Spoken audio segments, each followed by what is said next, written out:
Yun oh, alhamdulillah. Mapakinabangan din itong langka na ito. Panggulay. Yan, maliit lang na puno siya. Pero bunga niya oh. Yan ang the best. Alhamdulillah. Malapit na. Ilang buwan na lang. Malasahan rin kita. O ha? Yun.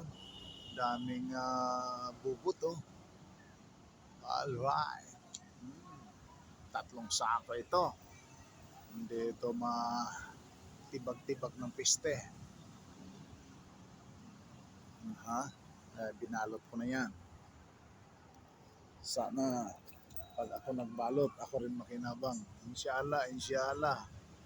Yun, yun nga, kapisil nga. Uy, lapit na maong gulay ire, ha?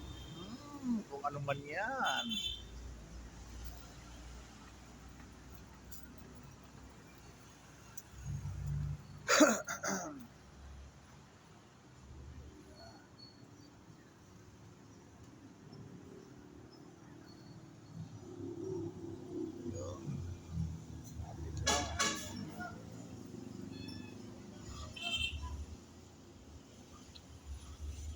Malinis na ang kanyang puno. Tubig na lang kulang nang magkabunga ng marami. Insya Allah.